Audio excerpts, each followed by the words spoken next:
Olá! Dando continuidade ao estudo dos espaços vetoriais, hoje nós vamos estudar os subespaços vetoriais, um subconjunto específico dos espaços vetoriais, e as combinações lineares. Bom, um subespaço vetorial, como a própria ideia do nome já diz, ele vai partir de um espaço vetorial.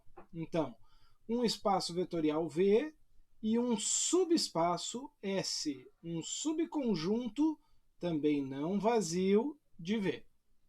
Esse subconjunto S é chamado de subespaço vetorial se S é um espaço vetorial em relação à adição e à multiplicação por escalar definidas em V. Então você tem lá o espaço vetorial V, e se dentro dele você ainda consegue marcar um subconjunto que também atende às características de um espaço vetorial, então esse subconjunto é também um espaço ou há um teorema que diz que esse subconjunto S ele vai ser um subespaço se satisfazerem duas condições. Ou seja, partindo do princípio que V é um espaço vetorial, ou seja, para V já foram verificadas todos os 8 axiomas, todas as condições necessárias. Agora, se eu quero verificar se o S, subconjunto de V, é um subespaço, basta verificar duas condições. Primeiro, se eu pegar qualquer vetor U e V de S, a soma tem que estar em S também. Não pode dar um vetor que não esteja dentro desse subconjunto. E segundo, se eu multiplicar um vetor qualquer de S por uma constante, por um escalar K, esse produto KU também tem que pertencer ao subconjunto S. Se eu verifico essas duas condições e já tenho certeza que o V era um espaço vetorial, então o S vai ser um subespaço vetorial. É muito mais simples verificar um subespaço do que um espaço. No espaço vetorial eu tinha 8 propriedades, 8 axiomas para verificar, e aqui basta verificar essas duas condições. Vamos ver um exemplo. Então aqui, seja V o R2, que na aula anterior a gente já verificou que é um espaço vetorial, e S, um conjunto de vetores x e y do R2, tais que y é igual ao dobro de x. Ou seja, o vetor 2 e 4 pertence a S.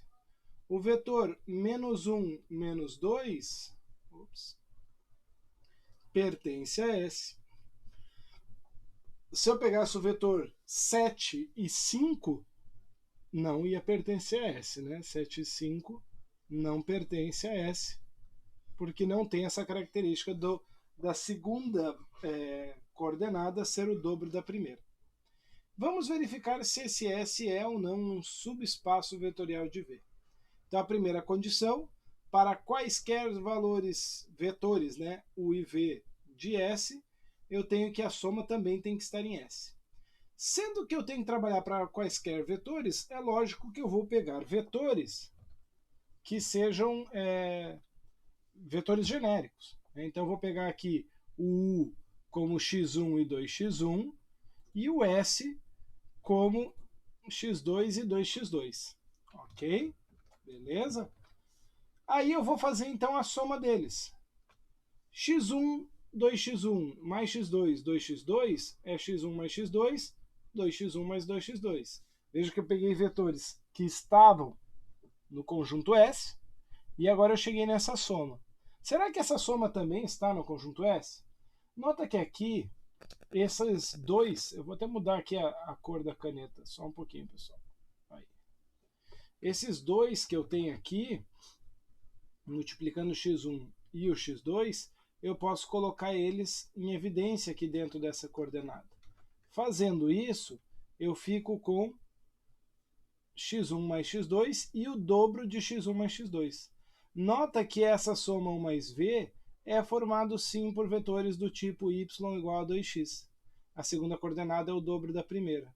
Então 1 mais v pertence ao subconjunto S. Isso aqui é condição suficiente para ele ser subespaço? Não. Tem que olhar a segunda condição.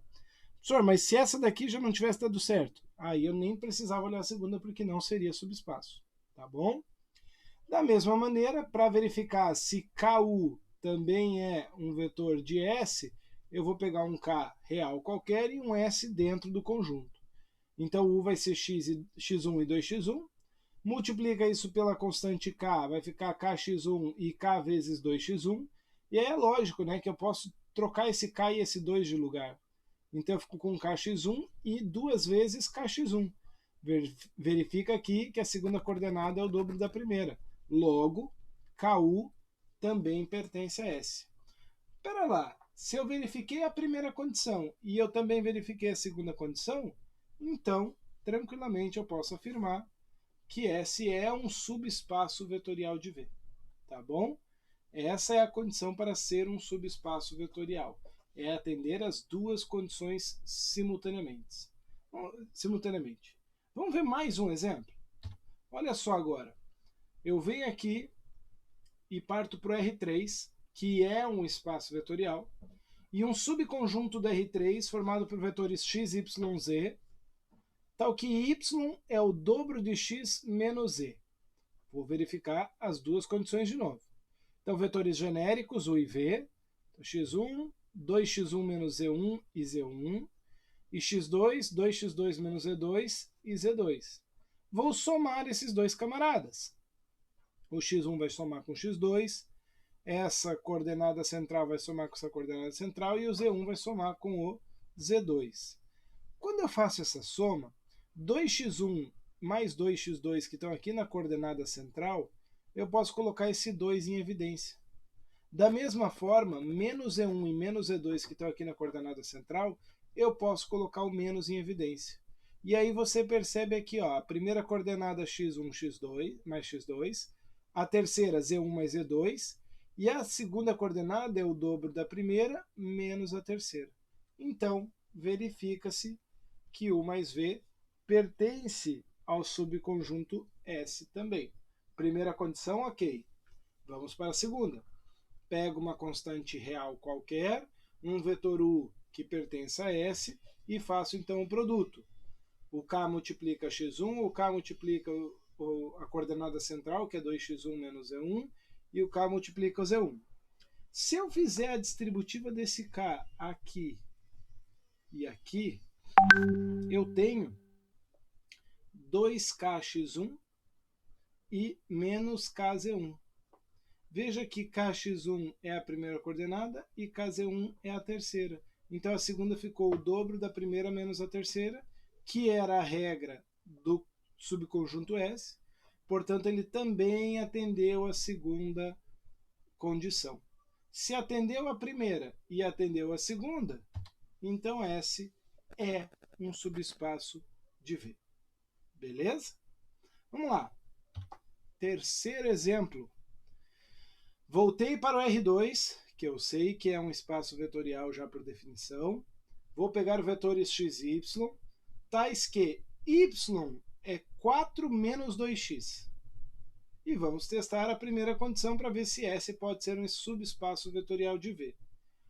Testando a primeira condição, eu vou ter um U, que é x1, 4 menos 2x1, e V, que é x2, 4 menos 2x2.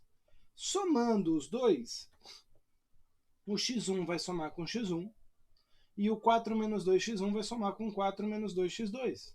x1 com x2, desculpa, e 4 menos 2x1 com 4 menos 2x2. x1 mais x2, e aqui 4 menos 2x1 mais 4 menos 2x2. Note que eu posso somar tranquilamente esse 4 com esse 4, e o menos 2x1 menos 2x2, eu posso colocar o menos 2 em evidência. Então, eu vou ter aqui U mais V como x1 mais x2, 8 menos 2 que multiplica x1 mais x2.